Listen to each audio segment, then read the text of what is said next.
Break के बाद आपका एक बार फिर स्वागत है देश की बात में। और आज हम देश की बात कर रहे हैं बीजेपी के वरिष्ठ सांसद साक्षी महाराज जी से।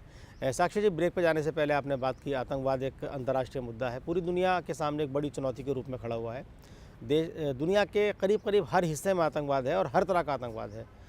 तो इस आतंकवाद की अभी आपने बात की, साहब किसी मज़हब, मोदी जी ने भी कहा कि किसी मज़हब के साथ जोड़ के नहीं देखा जाना चाहिए। यहाँ पर भी हमारे देश के अंदर भी आतंकवाद है और अक्सर उससे, जैसा आपने कहा कि भाई हर आतंकवादी मुसलमान क्यों होता है, लेकिन ऐसा नहीं है। बहुत सारी घटनाएं ऐसी हुई जिसके अंदर पाया गया कि कुछ दूसरे लोग भी शामिल थे, एक भगवा आतंकवाद का नाम भी जुड़ा। तो कैसे ये पूरा मामला गड़बड़ एक तरह से हो गया है? अंसारी जी, बहुत ही महत्वपूर्ण और ज्वलंत प्रश्न है ये। जब आतंकवाद केवल हिंदुस्तान में था और हम जब विश्व स्तर पर इस आतंकवाद के मुद्दे को उठाना चाहते थे तो इसे सांप्रदायिक कह के और हिंदुस्तान का निजी मामला है ये कह के मामला टाल दिया जाता था। लेकिन आतंकवाद आज विश्व की बहुत बड़ी समस्या बन गई है, जिससे अमेरिका लड़ रहा है, जिससे पाकिस्तान स्वयं लड़ रहा है, जिसे मुस्लिम देश स्वयं लड़ रहे हैं। हिंदुस्तान तो बहुत वर्षों से, कई दशकों से लड़ता चला आ रहा है। कहीं न कहीं नेताओं का अपना प्रलोभन या वोट की ऐसी राजनीति है जिसके कारण इस आतंकवाद को प्रश्रय मिल रहा है। वो चाहे हिंदुस्तान हो या हिंदुस्तान के बाहर की स्थिति हो। चाहे एक बार आतंकवाद हमारे पंजाब में भी पनपा था, जिन लोगों ने पैदा किया था उन्हीं लोगों को वो आतंकवाद खा गया था। आज यही स्थिति है, जो लोग आतंकवाद को पाल रहे हैं, पोस रहे हैं, वो उसका शिकार भी हो रहे हैं। वो स्वयं परेशान है कि इसे कैसे समाप्त किया जाए। मैंने जो बात कही उस बात को फिर मैं दोहराना चाहता हूँ।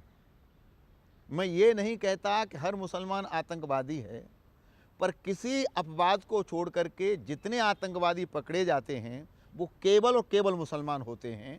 चाहे बम्बई का मामला हो, चाहे पार्लियामेंट का मामला हो, चाहे आपके पाकिस्तान का मामला हो, चाहे हैदराबाद का मामला हो, चाहे बर्धमान का मामला हो।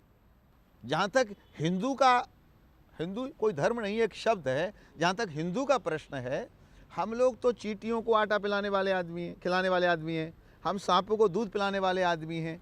लेकिन ये ज़रूर है कि जब हमें कोई छेड़ता है तो कष्ट होता है, तो प्रयास करते हैं, लेकिन वो प्रयास भी हमें प्रेम से करना चाहिए। हम ये चाहें कि हिंदू मुसलमान दोनों के दोनों मिलकर के रहें, ये प्रयास पहले से होता रहा है। मोदी जी ने एक बहुत बड़ा गेम कि हिंदुस्तान के हर मुसलमान पर हमें विश्वास है, तो हिंदुस्तान के हर मुसलमान को खड़ा हो जाना चाहिए, कम से कम धर्माचार्यों के साथ खड़ा हो जाना चाहिए।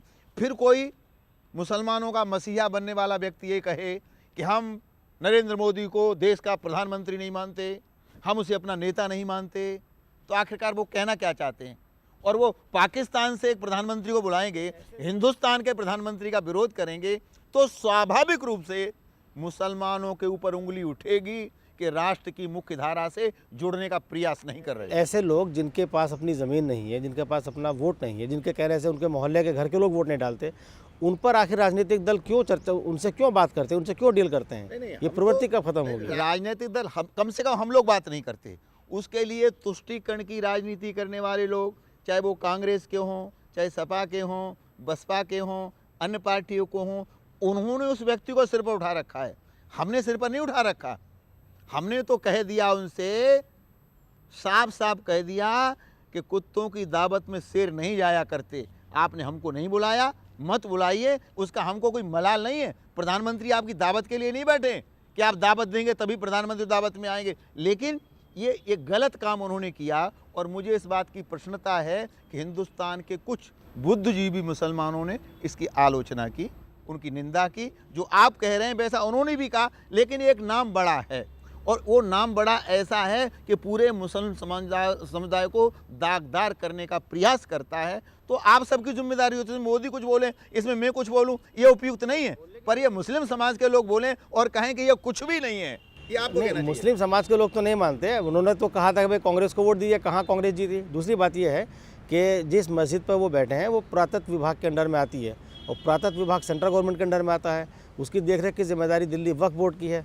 तो इन दोनों इदारों के, इन दोनों जो सरकारी विभाग हैं, इनके काम में दखलंदाजी वो कर रहे हैं, तो दोनों सरकारी विभाग क्यों चुप है? पुरातत्व विभाग कल्चरल संस्कृति विभाग के मंत्रालय में आता है, तो संस्कृति विभाग को नोटिस लेना चाहिए इसका, क्यों खामोश है? ये आपने मेरी ज्ञान वृद्धि की है, इसके बारे में मुझे जानकारी नहीं थी। यदि आप कहते हैं ऐसा है तो मैं निश्चित रूप से नकवी साहब से बात करूंगा, नजमा साहब से बात करूंगा और प्रधानमंत्री जी स्वयं बात करूंगा। अगर ऐसा है तो हस्तक्षेप करना चाहिए। तो अगर एक तरफ तो आप सड़कों पे विरोध करते हैं, दूसरी तरफ आपकी सरकार मूक दर्शक बनी देखती रहती है, क्यों आखिर? नहीं, हमारी सरकार मूक दर्शक कहीं नहीं है, लेकिन स्थिति ये है कि वो कत्ल भी करें तो चर्चा नहीं होती, हम आहा भी भरें तो हो जाते हैं बदनाम। वैसे ही हमें तो मुस्लिम विरोधी कहा जाता है, तो हम फूंक फूंक के धीरे धीरे मुसलमान का हित साथ साथ के आगे बढ़ रहे हैं। हम केवल मुसलमान का विश्वास जीतना चाहते हैं। हम ये चाहते हैं कि मदरसों में ऐसी शिक्षा हो कि इंजीनियर निकलें, आईएएस निकलें, आईपीएस निकलें। हमारी कहीं मनसा खराब नहीं है, लेकिन जिस दिन मुसलमान को ये समझ में आ जाएगा कि जो 65 साल में कांग्रेस ने हमको नहीं दिया, 5 साल में मोदी जी ने हमको दे दिया, तो मुझे लगता है जैसे नागपुर का मुसलमान 90% गडकरी को वोट देता है, ऐसे हिंदुस्तान का मुसलमान भी 90% मोदी जी के साथ खड़ा हो जाएगा। इसके हम प्रयास में लगे हुए हैं। हम बताना चाहते हैं कि हम सबका विकास सबका साथ। इन 5 महीनों में मोदी जी की सरकार ने 8वीं बार डीजल पेट्रोल के दाम कम करने जा रहे हैं। वो केवल हिंदू के लिए है। ये सबका साथ सबका विकास, मुझे लगता है धीरे धीरे मुसलमान की समझ में आ जाएगा। अब तक तो मुसलमानों को डराया गया, बहकाया गया, मोदी बाबा ये आ गए तो खा जाएंगे।